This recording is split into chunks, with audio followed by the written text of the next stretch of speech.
ശാസ്ത്രീയ ഋഗ്വേദ പഠനം ക്ലാസ് 32. നമ്മളിന്ന് നോക്കുന്നത് മണ്ഡലം 1 സൂക്തം 10 ആണ്. ഇതിലും ഇന്ദ്രനെ പറ്റിയാണ് പറയുന്നത്. ഇന്ദ്രനെ പറ്റി പണ്ട് വ്യക്തമായി വിവരിച്ചിട്ടുണ്ട്. എന്നാൽ ചുരുക്കി എന്ന് പറയുന്നത്, നമ്മളൊരു കർമ്മം ചെയ്യുമ്പോൾ അതിനെ ഏകോപിപ്പിക്കണം. അതുപോലെ തന്നെ ഒരു കർമ്മം ചെയ്യുമ്പോൾ ആ കർമ്മം ചെയ്യുന്ന സിസ്റ്റത്തിൽ കുറേ കാര്യങ്ങൾ നടക്കുന്നുണ്ട്. അപ്പോൾ അതിൻ്റെ അകത്ത് നടക്കുന്ന, കാരണം നമ്മൾ സാമ്പാർ ഉണ്ടാക്കാനാണെങ്കിൽ സാധനം പൊടിച്ച് ചെയ്യുക, ആ പാത്രത്തിൻ്റെ അകത്ത് വെച്ച് കുറേ രാസപ്രവർത്തനങ്ങൾ നടക്കുന്നുണ്ട്. അതിനെയല്ലേ ഏകോപിപ്പിക്കുന്ന ആ ശക്തിവിശേഷത്തെയാണ് ഇന്ദ്രൻ എന്ന് പറയുന്നത്. അതിൻ്റെ അടിസ്ഥാനത്തിൽ വേണം ഇതിനെ നോക്കാൻ. അപ്പം നമുക്ക് ഒന്നാമത്തെ മന്ത്രം 1 പോകാം. ഋഗ്വേദം മണ്ഡലം 1 സൂക്തം 10-1. ഋഷി മധുഛന്ദസ്, ദേവത ഇന്ദ്രൻ, ഛന്ദസ് അനുഷ്ടുപ്പ്. ഗായന്തി തോ ഗായത്രിണോ അർച്ചന്ത്യ അർക്കമർക്കിണഃ ബ്രഹ്മാണസ്ത്വാ ശതക്രത ഉദ്വംശൈവ ഏമിരേ. ഇന്ദ്രനെ ഗായകന്മാർ ഗാനം ചെയ്യുന്നു, ഭക്തന്മാർ പൂജിക്കുന്നു, ബ്രാഹ്മണർ സ്തുതിക്കുന്നു. ഇവിടെ എന്താ പറയുന്നതെന്ന് വെച്ചാൽ, ശതകർമാവായ ഇന്ദ്രൻ എത്രയോ ലോകത്തിൽ നടക്കുന്ന എല്ലാ കർമ്മങ്ങളും ഇന്ദ്രനാണ് അതിൻ്റെ അകത്തുനിന്ന് ഏകോപിപ്പിക്കുന്നത്. സയൻസിന്റെ അടിസ്ഥാനത്തിലാണ് ഏകോപിപ്പിക്കുന്നത്. അവര് ഗായകന്മാരെല്ലാം അദ്ദേഹത്തെ ഇന്ദ്രനെ സ്തുതിക്കുകയാണെന്ന് പറയുകയാണ്. സ്തുതി എന്ന് പറഞ്ഞാൽ വേദമന്ത്രങ്ങളിലൂടെയാണ് എല്ലാവരും നമ്മൾ എന്ത് കർമ്മം ചെയ്യുമ്പോഴേയും ശാസ്ത്രത്തിന്റെ അടിസ്ഥാനത്തിൽ സമീപിക്കണം എന്ന് പറയുകയാണ്. അതിലൂടെയാണ് ഇന്ദ്രന്റെ മഹത്വം വർദ്ധിക്കുന്നത്. കാരണം നമ്മൾ എന്തെങ്കിലും ഒരു കർമ്മം ചെയ്യുമ്പോൾ അത് വിജയിക്കുമ്പോഴാണല്ലോ ഉന്നതി ഉണ്ടാകുന്നത്. അത് വിജയിപ്പിക്കുന്നതിന് അതിൻ്റെ അകത്ത് ആ സയൻസിന്റെ അടിസ്ഥാനത്തിൽ ഏകോപിപ്പിക്കുന്ന ശക്തി ആരാണ്? ഇന്ദ്രനാണ്. കാരണം നമ്മൾ ഒരു വീട് വെക്കുന്നതെന്ന് വെച്ചോളൂ, അപ്പോൾ നമ്മൾ നല്ലൊരു എഞ്ചിനീയറെ കൊണ്ട് നല്ല ഭംഗിയിൽ വരപ്പിച്ച് എല്ലാം ഇങ്ങനെയെല്ലാം ചെയ്യണം എന്നുള്ള പ്ലാൻ ഉണ്ടാക്കി കഴിഞ്ഞാൽ അതിനെ അവിടെ ഏകോപിപ്പിക്കുന്ന ആരാണ്? മേസ്ത്രിയാണ് എല്ലാം വീടെല്ലാം ഫിനിഷ് ചെയ്യുന്നത് ആ പ്ലാൻ അനുസരിച്ച്. കാണാൻ നല്ല ഭംഗിയായിരിക്കും. അപ്പോഴവിടെ ക്രെഡിറ്റ് കിട്ടുന്ന ആർക്കാണ്? മേസ്ത്രിക്കാണ്. ഇത് ഏത് മേസ്ത്രി വെച്ചതാണെന്നാണ് ചോദിക്കുക. എല്ലാവർക്കും ആ മേസ്ത്രിൻ്റെ ഭയങ്കര കരവിരുതെന്ന് വിചാരിക്കും. അതുപോലെ ഇവിടെ ഏകോപിപ്പിക്കുന്ന എന്ത് കർമ്മം നമ്മൾ ചെയ്യുമ്പോൾ ഏകോപിപ്പിക്കുന്നത് ഇന്ദ്രനാണ്. പക്ഷെ നമ്മൾ അത്രയും ശാസ്ത്രീയമായി ചെയ്തു കഴിഞ്ഞാൽ ആ കിട്ടുന്ന പ്രൊഡക്റ്റ് അത്രയും മഹത്തരമായിരിക്കും. ഇപ്പൊ സാമ്പാർ തന്നെയാണ്, നല്ല ഭംഗിയുള്ള സാമ്പാറാണെങ്കിൽ ആർക്കാണ് അതിൻ്റെ ക്രെഡിറ്റ് കിട്ടുക? വെക്കുന്ന ആൾക്കാണ് കിട്ടുക, ഏകോപിപ്പിച്ചാക്ക്. ചിലപ്പോഴതിൻ്റെ ഗുണമെല്ലാം എന്തുകൊണ്ടായിരിക്കും? അതിൻ്റെ അകത്ത് ഉപയോഗിച്ച സാധനങ്ങളെല്ലാം അത്രയും ഫ്രഷ് ആയിരിക്കും. ചിലപ്പോൾ അതിൻ്റെ അകത്തുള്ള മസാല ഉപയോഗിച്ചാൽ അത്ര നല്ലതായിരിക്കും. പക്ഷെ ഏകോപിപ്പിക്കുന്ന ആൾക്കാണ് ഇതിൻ്റെ ക്രെഡിറ്റ് കിട്ടുക. അതുപോലെ തന്നെ ഇവിടെ എന്ത് പറയുകയാണ്? നമ്മളെ സ്തുതികൾ വഴി, അപ്പം നമ്മൾ എന്ത് കർമ്മം ചെയ്യുമ്പോൾ അവിടെ സ്തുതികൾ, അവിടെ ഉപയോഗിക്കുന്ന ശാസ്ത്ര തത്വങ്ങൾ വഴി നിന്നെ ഉന്നതനാക്കുന്നു, ഇന്ദ്രനെ ഉന്നതനാക്കാണ്. നമ്മൾ നല്ല ശാസ്ത്രത്തിന്റെ അടിസ്ഥാനത്തിൽ കർമ്മം ചെയ്ത് കഴിഞ്ഞാൽ ആ ഇന്ദ്രൻ എന്ത് ചെയ്യും? ഭംഗിയായിട്ട് അതിനെ നല്ല ഉൽപ്പന്നാക്കി മാറ്റിത്തരും. ഇനി രണ്ടാമത്തെ മന്ത്രത്തിൽ ഋഗ്വേദം മണ്ഡലം 1 സൂക്തം 10-2. യത് സാനോ സാനുമാരുഹത് ഭൂർ യസ്പഷ്ടകർത്തും തദിന്ദ്രോ അർത്ഥം ചേതതി യൂഥേന വിഷ്ണിരേജതി. യജമാനന്റെ അഭീഷ്ട ജ്ഞാതാവായ ഇന്ദ്രൻ മരുദ്ഗണങ്ങളോടുകൂടി സ്തോത്രങ്ങളാൽ പ്രീതനായി യജ്ഞത്തിൽ വന്നു ചേരുന്നു. ഇവിടെ കർമ്മം ചെയ്യുന്ന വ്യക്തി അല്ലെങ്കിൽ യജമാനൻ ഒരു സ്ഥലത്ത് നിന്ന് വേറൊരു സ്ഥലത്തേക്ക് പോയിട്ട് അവിടെ കർമ്മം ചെയ്യുമ്പോൾ ഇന്ദ്രൻ മരുത്തുക്കളോടൊത്തിട്ടാണ് അതിനെ യജ്ഞത്തിൽ വന്നു ചേരുന്നത്. അപ്പൊ പറഞ്ഞതിന്റെ അർത്ഥം ഇത്രയേ ഉള്ളൂ. പ്രപഞ്ചഘടനയുടെ ഭാഗമാണ് മരുത്തുക്കൾ. അത് സഞ്ചരിച്ചുകൊണ്ടിരിക്കുന്നുണ്ട്. ഗ്രഹങ്ങൾ ചലിക്കുന്നതനുസരിച്ചാണ് നമ്മളെ ചലനം പ്രവർത്തനങ്ങൾ വരുന്നത്. അതുപോലെ മരുത്തുക്കളെ സഞ്ചാരം അനുസരിച്ചാണ് നമ്മൾ ഇവിടെ നിൽക്കുന്ന നമ്മൾ വേറെ സ്ഥലത്തെല്ലാം പോയി ബിസിനസ് ചെയ്യും. ഇവിടെ മാത്രമല്ല, നമ്മൾ നാളെ ജോലി ചെയ്യുന്നത് ചിലപ്പം വല്ല അമേരിക്കയിലെല്ലാം ആയിരിക്കും. അപ്പോൾ അവിടെ ഈ ഇന്ദ്രനും മരുത്തുക്കളെല്ലാം ഒത്ത് മരുത്തുക്കളാണ് നമ്മളെ ഗ്രഹങ്ങളുടെ ചലനം കൊണ്ടാണ് നമ്മളങ്ങ് വേറെ ദേശത്തെല്ലാം പോയി കർമ്മം ചെയ്യുന്നത്. യജമാനെല്ലാം വേറെ എവിടെയെങ്കിലും പോയി ജോലി ചെയ്യുമ്പോൾ ഇന്ദ്രൻ മരുത്തുക്കളുമായിട്ട് ചേർന്ന് വന്നിട്ട് അവിടെയും നമ്മളെ യജ്ഞത്തിന് സഹായിക്കട്ടെ എന്ന് പറയുകയാണ്. അതായത് ഇന്ദ്രനില്ലാതെ സ്ഥലമില്ല. ആ ഒരു ഏകോപിപ്പിക്കുന്ന ശക്തി ഒരു യൂണിവേഴ്സൽ ഫിനോമിനനാണ്. ഈ സയൻസ് എന്ന് പറയുന്നത് യൂണിവേഴ്സലാണ്. പ്രപഞ്ചം മുഴുവൻ നിറഞ്ഞിരിക്കുന്നതാണ് സയൻസ്. എവിടെയും സയൻസ് ഒന്ന് തന്നെയാണ്. നമ്മൾ ഇവിടെ കർമ്മം ചെയ്യുമ്പോൾ വേറെടുത്തും അതേ ശാസ്ത്ര പ്രകാരം കർമ്മം ചെയ്ത് കഴിഞ്ഞാൽ ഫലം കിട്ടുന്ന ഒന്ന് തന്നെയായിരിക്കും. അപ്പൊ അവിടെയെല്ലാം ഏകോപിപ്പിക്കുന്ന ശക്തി എന്ത് തന്നെയാണ്, ഒന്ന് തന്നെയാണെന്ന് പറയുകയാണ് ഇവിടെ. ഇന്ന് നമുക്ക് മൂന്നാമത്തെ മന്ത്രത്തിൽ ഋഗ്വേദം മണ്ഡലം 1 സൂക്തം 10-3 ഇക്ഷ്വാഹി കേശീന ഹരി വൃഷണ കക്ഷ്യപ്ര അഥാന ഇന്ദ്ര സോമപ ഗിരാം ഉപശ്രുതിം ചരാ. സോമപാനിയായ ഇന്ദ്രൻ തന്റെ രോമാവൃതമായ അശ്വങ്ങളെ രഥത്തിൽ പൂട്ടി ഞങ്ങളുടെ ശ്രുതികൾ ശ്രവിക്കാൻ വരുന്നു. ഇവിടെ എന്താ പറയുന്നതെന്ന് വെച്ചാൽ ഇന്ദ്രനോട് പറയുകയാണ്, നീ നിന്റെ രോമമുള്ള കുതിരകളോടൊത്ത് നമ്മുടെ യജ്ഞത്തിൽ ആഗതനാക്കാൻ പറയുകയാണ്. കുതിര എന്ന് പറയുമ്പോൾ കുതിര ശക്തിയായിട്ട് എടുക്കണം, ബലം. അപ്പൊ ഇന്ദ്രൻ വരുന്നത് ബലത്തോടു കൂടിയാണ്. എന്ത് കർമ്മം ചെയ്യേണ്ടിക്കും ബലം പ്രയോഗിക്കണം. ഒരു കല്ല് പൊട്ടിക്കണ്ടിക്ക് അവിടെ ബലം പ്രയോഗിക്കണം. അപ്പം കുതിരയോടൊത്ത്, കുതിര എന്ന് പറയുമ്പോൾ ഹോഴ്സ് പവർ, ബലം എന്ന നിലയിലാണ് നമ്മൾ കണ്ടുകൊണ്ടിരിക്കുന്നത്. അപ്പം ഇന്ദ്രൻ ബലത്തോടു കൂടിയാണ് വരിക. എന്ത് കർമ്മവും നമ്മൾ ചെയ്യുന്ന കർമ്മങ്ങൾ പൂർത്തീകരിക്കാൻ. ഒരു അരിയാണ് സോഫ്റ്റ് ആക്കണ്ടിക്ക് അരിൻ്റെ അകത്ത് ഹാർഡാക്കുന്ന ഒരു ബോണ്ടുകളെല്ലാം ഉണ്ട്. അതിനെല്ലാം പൊട്ടിച്ചിട്ടാണ്, പൊട്ടിക്കാതെ സമ്മതിക്കില്ല. കാരണം every action there is equal and opposite reaction. അപ്പോൾ അതിനെ പ്രതിരോധിക്കും.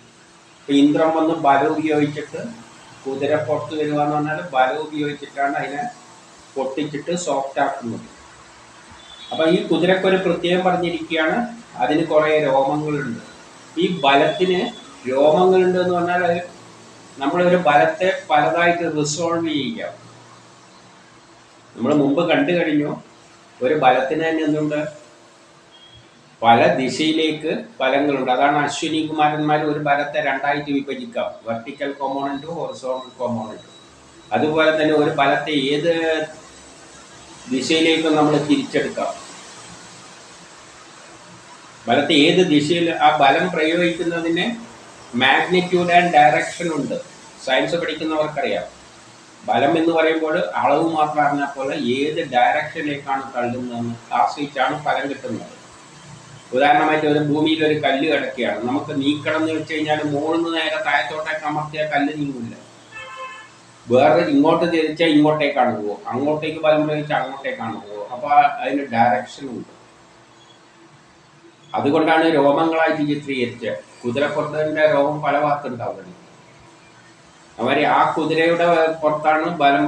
അത്തരം ബലവുമായിട്ടാണ് ആര് വരുന്നത്, ഇന്ദ്രൻ വരുന്നത്. എന്തിനു വേണ്ടിയിട്ട്, ഒരു കല്ല് പൊട്ടിക്കുകയാണെങ്കിൽ ബലം പ്രയോഗിക്കേണ്ടത് എന്നാണ്, കല്ലിനിങ്ങനെ ഇങ്ങോട്ടേക്കാണ് മാറ്റേണ്ടത്. ഒരു കല്ലിനെ അടിക്കുമ്പോൾ പൊട്ടിക്കേണ്ടത് എങ്ങനെയാണ്, ഇങ്ങോട്ടാണ് കല്ല് മാറേണ്ടത്, അല്ല കല്ല് മുകളിലോട്ടേക്ക് ഒന്നുമില്ല. ഇപ്പം ബലം പ്രയോഗിക്കുമ്പോൾ അതിനൊരു ഡയറക്റ്റ് ദിശയുണ്ട്, ആ ദിശയിലേക്കാണ് ഇത് പ്രയോഗിക്കേണ്ടത്. എങ്കിലേ കാര്യം നമുക്കറിയാമല്ലോ, എന്തെങ്കിലും ഒരു കല്ല് ഇങ്ങോട്ട് നീക്കടിക്ക് ഇങ്ങോട്ട് തന്നെ താങ്കണ്ടേ. അപ്പം ഇന്ദ്രൻ ബലവുമായിട്ടാണ് വരുന്നത്. ബലം തന്നെ എന്തുണ്ട്, അതിന് മേലെ രോമങ്ങളുണ്ട് എന്ന് പറഞ്ഞാൽ അതിന് പല തരത്തിൽ ആ ബലങ്ങളെ നമുക്ക് ഉപയോഗിക്കാം. ഇനി നാലാമത്തത് ഋഗ്വേദം മണ്ഡലം 1 സൂക്തം 10-4 ഏഹി സ്തോമാം അഭിസ്വരാഭി ഗൃണീഹ്വാരുവാ ബ്രഹ്മചനോ വസോ സചേന്ദ്ര യജ്ഞം ച വർദ്ധയാ. ഇന്ദ്രൻ ഇവിടെ വന്ന് ഞങ്ങളുടെ സ്തുതികളെ അനുമോദിക്കുകയും പാടുകയും ഞങ്ങളുടെ പ്രവർത്തനങ്ങളെ അനുമോദിക്കുകയും ഞങ്ങൾക്ക് വൃത്തികാരകനാവുകയും ചെയ്യുന്നു. ഇവിടെ ഇന്ദ്രനോട് പറയുകയാണ്, നീ ഞങ്ങളുടെ സ്തുതികളെ അനുമോദിക്കൂ. സ്തുതി എന്ന് പറഞ്ഞാൽ നമ്മൾ ഉപയോഗിക്കുന്ന ശാസ്ത്ര തത്വങ്ങളെ നീ പ്രകീർത്തിക്കണം. നമ്മൾ സയൻസ് തത്വം ഉപയോഗിച്ചിട്ടാണ് കർമ്മം ചെയ്യുന്നത്. അതിനെ നീ പ്രകീർത്തിക്കണം എന്ന് പറഞ്ഞാൽ നല്ല ഒരു തത്വമാണ് ഇവിടെ ഉപയോഗിക്കുന്നത്. അതായത് നമ്മൾ വ്യക്തിയിൽ ഒരു സാധനം ഉണ്ടാക്കുന്നു, അടുത്ത വീട്ടിലൊരു സാധനം ഉണ്ടാക്കുന്നു. പക്ഷെ അവിടെ ഉണ്ടാക്കുന്ന സാധനത്തിൻ്റെ രുചിയായിരിക്കില്ല നമ്മളെ സാധനം, അതേ സാധനം തന്നെയായിരിക്കും ഉണ്ടാകുന്നുണ്ടാവും. എന്തുകൊണ്ടാണ് ഇവിടെ ഉപയോഗിക്കുന്ന പാചകക്രമം, വിധി, അല്ലെങ്കിൽ തത്വം, ആ പാചകക്കുറിപ്പടി, അല്ലെങ്കിൽ അവിടെ ഉപയോഗിച്ച സയൻസ് എന്തായിരിക്കും? വളരെ നല്ല ശാസ്ത്ര തത്വത്തിൻ്റെ അടിസ്ഥാനത്തിലാണ് ചെയ്യുന്നതെങ്കിൽ അവിടെ കിട്ടുന്ന സാധനത്തിന് നല്ല ഗുണമുണ്ടാവും, മറ്റേടത്ത് മോശമായിരിക്കും. അപ്പോൾ എല്ലായിടത്തും ഇന്ദ്രൻ പോവുകയാണല്ലോ. അപ്പം നമ്മുടെ അടുത്ത് വന്നിട്ട് എന്ത് വേണം? നമ്മളെ സ്തുതികളെ നീ പ്രശംസിക്കണേ, നമ്മളോടൊത്ത് പാടണേ. അതായത് അത്രയും സന്തോഷം. എന്നിട്ട് നമ്മുടെ പ്രവർത്തനങ്ങളെ അനുമോദിക്കണേ എന്നെല്ലാം പറയുകയാണ്. എന്നിട്ട് നമുക്ക് നല്ല വൃഷ്ടി ഉന്നതി തരണേ. ഈ പറഞ്ഞതിൽ നിന്നെല്ലാം മനസ്സിലാക്കേണ്ടത്, എന്ത് കർമ്മം ചെയ്യുമ്പോഴും ആ ഭംഗിയായിട്ട് ചെയ്താൽ ഇന്ദ്രൻ എന്ത് ചെയ്യും? അത് നല്ല ഉൽപ്പന്നമാക്കി തരും. ഇപ്പം രണ്ട് വീട്ടിലും ഒരേ സാധനം ഉണ്ടാക്കുന്നു, പായസം ഉണ്ടാക്കുന്നു, ഒരേ തരം പായസം. നമ്മുടെ കൈപുണ്യം നല്ലതാണെങ്കിൽ ഇന്ദ്രൻ ഇവിടെ വന്നിട്ട് നമ്മളെ പ്രശംസിക്കുക. അവിടെയും ഞാൻ പോയിട്ട് ചെയ്തിരുന്നു. പക്ഷെ അതല്ല, നിങ്ങൾ ഇപ്പം ജോലിക്ക് നിൽക്കുന്ന ഒരാൾ അവിടെ പോയിട്ട് ഒരു പണി ചെയ്തിട്ട് ഇവിടെയും വരികയാണെന്ന് വെച്ചോളൂ. അവിടെ ഒരു കറി വെക്കുന്നുണ്ടോ, ഇവിടെ അതേ കറി വെക്കുന്നുണ്ടോ, ഇത് കൂട്ടിയിട്ട് വന്ന് നിങ്ങളെ കൈപ്പുണ്യം കൊള്ളാമെന്ന് പറയും. അതേ തരത്തിൽ ഇവിടെ പറയുകയാണ്, എല്ലായിടത്തും ഇന്ദ്രൻ തന്നെയാണ് പോകുന്നുണ്ട്, നിങ്ങൾ എന്നെ പ്രശംസിക്കണേ. അതിലൂടെ എന്താണ് ഇവിടെ സയൻസിലൂടെ പറഞ്ഞു വെക്കുന്ന?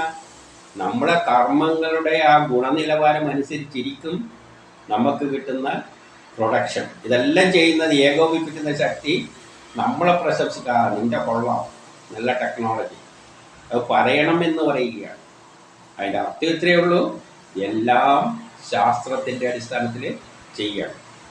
ഇനി അഞ്ചാമത്തെ ഋഗ്വേദം മണ്ഡലം 1 സൂക്തം 10-5. ഉക്തമിന്ദ്രായ ശംസ്യം വർദ്ധനം പുരുനിഷിദ്ധേ ശക്രോ യഥാ സുദേഷിണോരാരണത് സഖ്യേഷു ച. ഇന്ദ്രന്റെ വൃദ്ധിക്ക് വേണ്ടി സ്തോത്രങ്ങൾ ആലപിക്കുമ്പോൾ ഇന്ദ്രൻ ഈ സ്തുതികളാൽ സന്തുഷ്ടനാകുന്നു.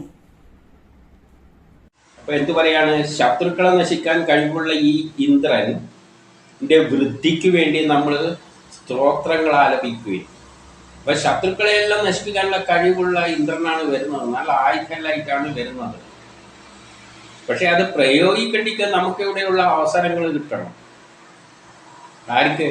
ആ ഇന്ദ്രന് അവസരം കിട്ടണം. അപ്പൊ അതിനുള്ള സ്തുതികളോടുകൂടി നമ്മൾ സമീപിക്കണം. ഇപ്പോൾ ഒരു കാർപ്പൻറ്റർ നമ്മളെ വീട്ടിലേക്ക് വരികയാണ്, നല്ല ഫിനിഷായിട്ട് ചെയ്യാൻ വേണ്ടിയിട്ടുള്ള മെഷീനെല്ലായിട്ട്. സാധാരണ സാധനമൊന്നുമല്ല, നല്ല മെഷീനും എല്ലായിട്ടാണ്. അത് പ്ലഗ് കുത്തിയിട്ട് ഒരൊറ്റ വലിച്ചു കഴിഞ്ഞാൽ നല്ല സർഫസ്, നല്ല ഫിനിഷായിരിക്കും. അപ്പം കാർപ്പൻറ്റർ അതെല്ലായിട്ട് ഈടെ വരുമ്പോൾ ഇവിടെ കറണ്ടുമില്ല, ഒരു ചുക്കുമില്ല. അപ്പം അയാൾ എന്ത് ചോദിച്ചു, കുടിയെല്ലാം ഇട്ടിട്ട് ഇങ്ങനെ ചീവിക്കോട്ടിരിക്കേണ്ടി വരും. അപ്പോൾ ഇന്ദ്രൻ ശത്രുക്കളെല്ലാം നശിപ്പിക്കാൻ തയ്യാറായിട്ട് നമ്മളെ സ്ഥലത്തേക്ക് വരുമ്പോൾ നമ്മളെന്ത് ചെയ്യണം? നല്ല സ്തുതികളോ സ്തോത്രങ്ങളാൽ ആലപിക്കുവിൻ. നല്ല വേദങ്ങളിലുള്ള സ്തോത്രങ്ങൾ ഉപയോഗിക്കണം, സയൻറ്റിഫിക് തത്വങ്ങൾ ഉപയോഗിക്കണം. ആധുനിക സയൻസിൻ്റെ അടിസ്ഥാനത്തിൽ നമ്മൾ കർമ്മങ്ങൾ ചെയ്യണം. അപ്പോഴേ ഇന്ദ്രൻ അത് പ്രയോഗിക്കാൻ പറ്റുള്ളൂ, ഇന്ദ്രൻ്റെ കഴിവ്. ആ സ്തുതികളെല്ലാം അവൻ നമ്മളുടെ മധ്യത്തിലെത്തി ഹർഷധ്വനി മുഴക്കട്ടെ. അപ്പോൾ അവനും എന്തായിരിക്കും? നല്ല ഉത്സാഹമായിരിക്കും. ഒരു ജോലിക്കാരൻ നമ്മളെ വീട്ടിലേക്ക് വരുന്നു എന്ന് വെച്ചോളൂ, വേറെ വീട്ടിലും പോകുന്നു.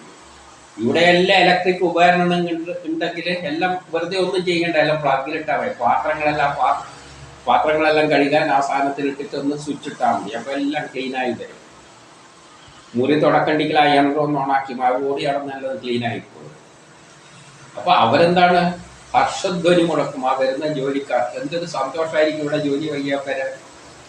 നേരത്തെ വേറെ വീട്ടിൽ പോയാലോ അവിടെ ചാകരി ഇതെല്ലാം ഒത്തുപിടിക്കണം. ഇതുപോലെ ഇന്ദ്രൻ വരികയാണ്. അപ്പം നമ്മളെന്ത് വേണം? അവനെന്ത് ചെയ്യാനുള്ള കഴിവുണ്ട്, എങ്ങനെയും അവൻ ചെയ്യും. പക്ഷെ നമ്മളെ സ്തുതികളെ അനുസരിച്ച് സ്തോത്രങ്ങളെ അനുസരിച്ച് അവൻ അത്രയും പ്രസന്നനായിട്ട് ഭംഗിയായിട്ട് ചെയ്തു തരാം. അപ്പം നമ്മളെന്ത് വേണം? എല്ലാം പറയുന്നതാണ് സയൻസിന്റെ അടിസ്ഥാനത്തിൽ ശാസ്ത്രീയമായി ചെയ്യണം.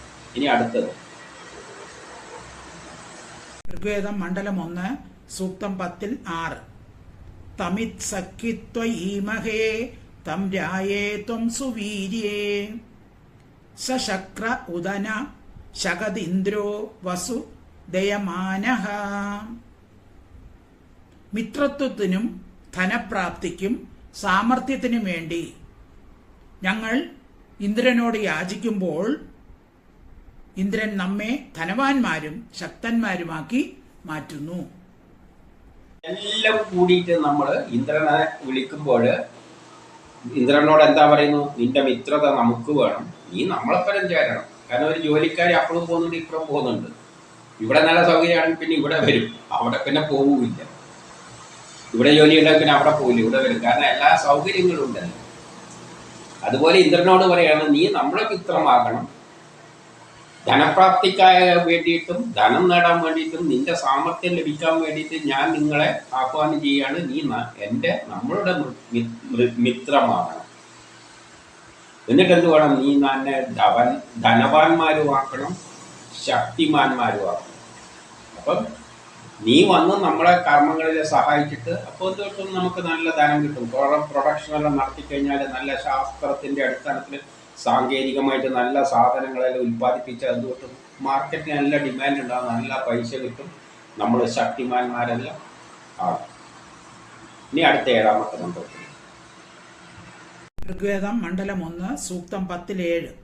സുവിവൃതം സുനിരജമിന്ദ്ര ത്വാദാദമിത് യശഃ ഗവാമപവ്രജം വൃധി കൃണുഷ്വരാധേ അദ്രിവഃ. ഇന്ദ്രന്റെ യശസ് എല്ലായിടത്തും വ്യാപിച്ചിരിക്കുന്നു. ഗോശാലകൾ തുറന്ന് ഇന്ദ്രൻ ഞങ്ങൾക്ക് അസംഖ്യം ഗോധനം പ്രാപ്തമാക്കുന്നു. ഇവിടെ എന്താ പറയുന്നതെന്ന് വെച്ചാൽ, നീ നൽകിയ യശസ് നമ്മളെ ഐശ്വര്യമെല്ലാം എല്ലാ ഭാഗത്തേക്കും വ്യാപിച്ചിരിക്കുകയാണ്. അതായത് നമ്മൾ കർമ്മങ്ങൾ ചെയ്യുമ്പോൾ അതിലൂടെ നമ്മളെ യശസ് വർദ്ധിക്കുകയാണ്. കാരണം ഇന്ന് നമുക്കറിയാമല്ലോ, ലോകം മനുഷ്യൻ എവിടെയാണ് എത്തിയിരിക്കുന്നത്. പലതരം കണ്ടുപിടുത്തങ്ങളിലൂടെ പലതരം കർമ്മങ്ങൾ ചെയ്തിട്ട് പുരോഗതിയിലങ്ങ് നമ്മൾ പോലും അന്തം വിടുന്ന തരത്തിലാണ് ലോകം പുരോഗമിക്കുന്നത്. അതിനെല്ലാം ഇൻവോൾവ് ആകുന്ന ആ ശക്തി വിശേഷമാണ് ഇന്ദ്രൻ. അവൻ വജ്രായുധധാരിയാണ്. കാരണം വജ്രായുധം എന്ന് പറഞ്ഞാൽ എന്തിനേയും മുറിക്കാനുള്ള അത്രയും ഹാർഡായ വസ്തു.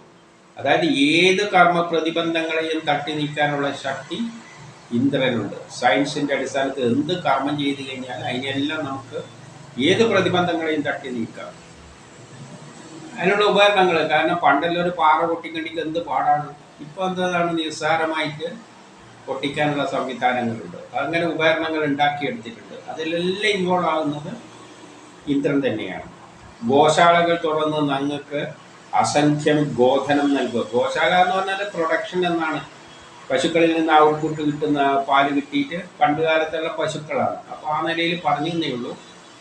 എല്ലാ പ്രൊഡക്ഷൻ സ്ഥാപനങ്ങളിൽ നിന്നും നമുക്ക് എന്ത് ചെയ്യുകയാണ്? ധനം പുറത്തേക്ക്. അതായത് അത്രയും ഉൽപ്പാദനങ്ങൾ നമ്മൾ പ്രൊഡ്യൂസ് ചെയ്തുകൊണ്ടിരിക്കുകയാണ്, വ്യത്യസ്ത തരത്തിലുള്ള. ഇനി അടുത്തത് ഋഗ്വേദം മണ്ഡലം 1 സൂക്തം 10-8. നഹിത്വാ രോദസീ ഉഭേ കൃഖായമാണമിന്വതഃ ജേഷസ്വർവതീരൂപസംഗ അസ്മഭ്യം ധുനുഹി. ക്രോധാവസ്ഥയിൽ ഇന്ദ്രനെ ആകാശത്തിനും ഭൂമിക്കും വഹിക്കാൻ സാധിക്കുകയില്ല. ഇന്ദ്രൻ ആകാശത്ത് നിന്നും മഴ വർഷിക്കുന്നു, ഞങ്ങൾക്ക് ഗോക്കളെ നൽകുകയും ചെയ്യുന്നു. ഇവിടെ എന്താ പറയുന്നതെന്ന് വെച്ചാൽ, ഇന്ദ്ര നിന്റെ ദേഷ്യത്തിൽ നിന്നും ആകാശത്തിനും ഭൂമിക്കൊന്നും നിന്റെ നിനക്ക് ക്രോധമുണ്ടായാൽ ആകാശത്തിനൊന്നും നിന്നെ തടുത്തു നിൽക്കാൻ പറ്റില്ല എന്ന് പറയുകയാണ്. അതായത് ഇന്ദ്രന്റെ ക്രോധം മാതിരിയാണ് അവിടെ ആകാശത്തിൽ ഇടിമിന്നലെല്ലാം ഉണ്ടാകുന്നതിനെ ചിത്രീകരിച്ചിരിക്കുന്നത്. കാരണം അവിടെയെല്ലാം എന്ത് ചെയ്യാണ്, ആ രണ്ടായി നിൽക്കുന്ന ചാർജുള്ള മേഘങ്ങളെയെല്ലാം കൂട്ടി യോജിപ്പിച്ച് ഇടിച്ച് പൊളിച്ചിട്ട് ആ മേഘങ്ങളെയെല്ലാം പൊളിച്ചിട്ടാണ് മഴ പെയ്ക്കുന്നത്. ആര്? ഇന്ദ്രൻ. അപ്പോൾ അവിടെയുള്ള ക്രോധ, ആ ശബ്ദം, ഇതെല്ലാം ഇന്ദ്രന്റെ അട്ടഹാസമായിട്ട് ചിത്രീകരിക്കുകയാണ്. ആ ക്രോധത്തിന്റെ പേരിൽ നല്ല ഇടി പൊട്ടുമ്പോൾ നല്ല മഴ പെയ്യും. അപ്പം ഇന്ദ്രന്റെ ക്രോധത്തെ ആർക്കും തടുക്കാൻ പറ്റില്ല. ഈ യോജിപ്പിക്കുമ്പോഴാണ് ആ ശബ്ദം വരുന്നത്. അപ്പം ആ യോജിപ്പിക്കുന്ന ശക്തി, ഏകോപിപ്പിക്കുന്ന ശക്തി ആരാണ്? ഇന്ദ്രൻ. വജ്രായുധം കൊണ്ട് പോയിട്ട് മേഘങ്ങളെല്ലാം ഇടിച്ച് പൊളിക്കുകയാണ്. അപ്പോൾ ആ ക്രോധത്തിൽ നിന്ന് ആർക്കും താങ്ങാൻ പറ്റില്ല. മഴ ഇങ്ങനെ പെയ്യും. അതുവഴി ഗോധനങ്ങൾ ഉണ്ടാകുന്നതാണ്. ധനങ്ങൾ അത്രയും ഉണ്ടാകും. നല്ല കൃഷിയെല്ലാം സമ്പന്നമാകും. അപ്പോൾ നല്ല മഴ കിട്ടിയാൽ വൈദ്യുതി നമുക്ക് ഇഷ്ടമായി ഉൽപ്പാദിപ്പിക്കാം.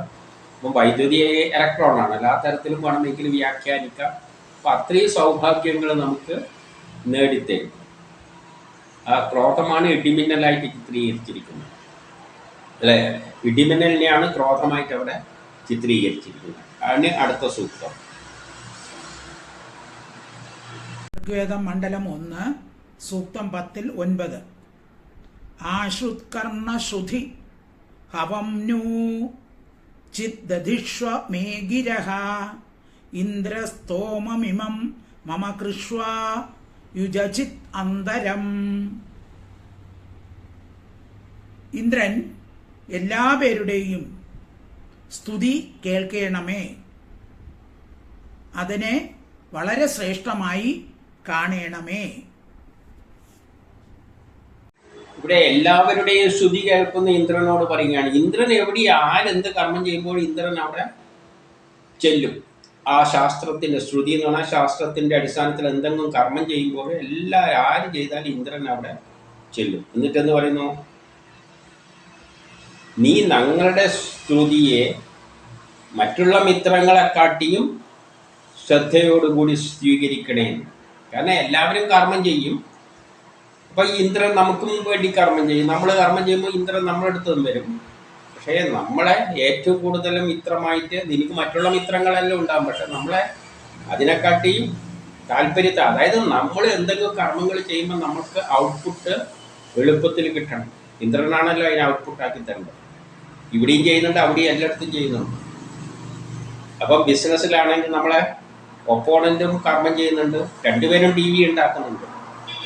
നമ്മളും ടി വി ഉണ്ടാക്കുന്നു, അവിടെയും ഉണ്ടാക്കുന്നു. അപ്പോൾ ഇന്ദ്രനോട് പറയുകയാണ്, അവിടെ രണ്ടിടത്ത് ഇന്ദ്രനാണ് വർക്ക് ചെയ്യുന്നത്. നീ നമ്മൾക്ക് കൂടുതൽ പ്രിഫറൻസ് തരണേന്ന്. അതായത് നമ്മളെ പ്രൊഡക്ഷൻ മറ്റുള്ളവരെ അപേക്ഷിച്ചിട്ട് കൂടിയിട്ട് പോകണേ എന്ന് പറയുകയാണ്. അത് ചെയ്യേണ്ടി ഇന്ദ്രൻ എന്ത് വേണം? ഇന്ദ്രനെ തൃപ്തിപ്പെടുത്തണം. ഇന്ദ്രനെ തൃപ്തിപ്പെടുത്താൻ എന്ത് വേണം? ശാസ്ത്ര സാങ്കേതിക വിദ്യ, നൂതനമായ വിദ്യകൾ ഉപയോഗിച്ച് കഴിഞ്ഞാൽ ഇന്ദ്രൻ തൃപ്തിപ്പെടുത്തിയിട്ട് അവരെക്കാട്ടിയും പ്രൊഡക്ഷൻ നമുക്ക് ഔട്ട്പുട്ട് നമുക്ക് തരും. നമ്മളൊന്നുണ്ടാക്കുന്ന അപ്പുറം ഒന്നുണ്ടാക്കുന്നു. നമ്മൾ നല്ല സാങ്കേതിക വിദ്യ ഉപയോഗിച്ചിട്ടാണ് ചെയ്യുന്നുണ്ടെങ്കിൽ ഇന്ദ്രൻ ഇവിടെ വന്നിട്ട് കൂടുതൽ ഉണ്ടാക്കി തരും.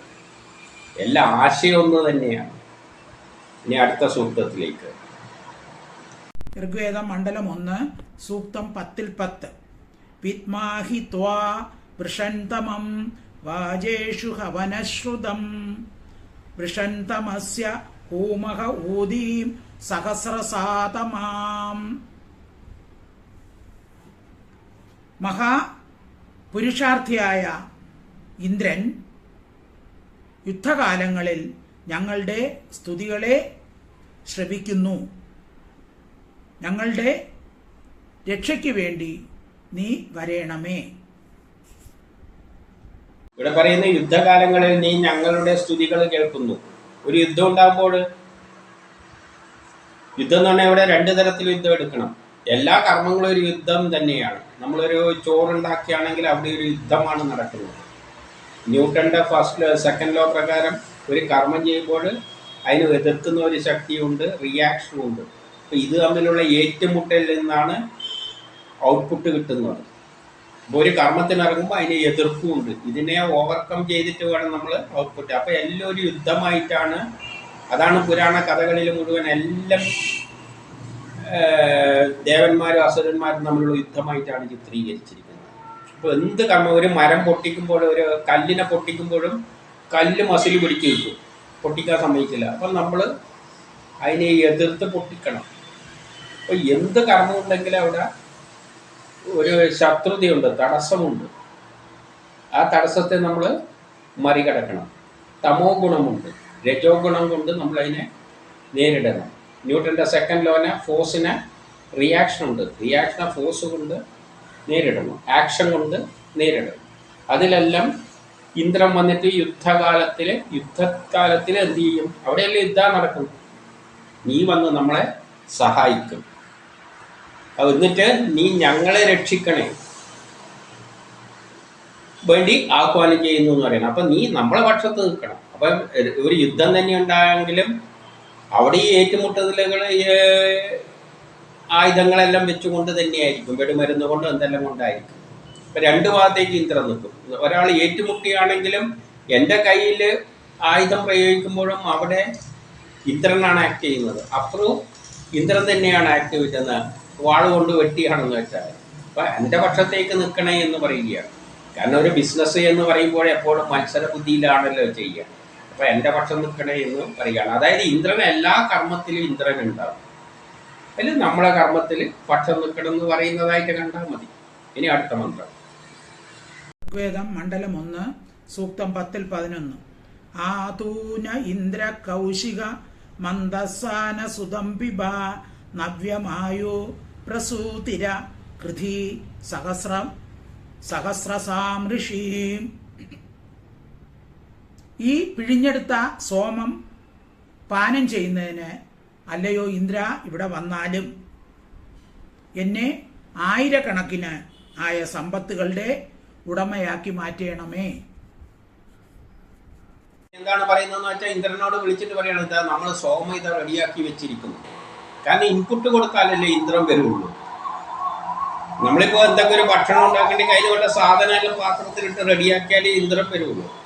അപ്പം നമ്മൾ എന്തെങ്കിലും ഒരു ഫാക്ടറി സ്ഥാപിച്ചിട്ട് എന്തെങ്കിലും ഉൽപ്പാദനം ഉണ്ടാക്കാൻ ശ്രമിക്കുമ്പോൾ നമ്മൾ അതിന് വേണ്ട സാധനങ്ങൾ അവിടെ കൊടുക്കണം. അപ്പോൾ മെഷീൻ എന്താക്കി മാറ്റും?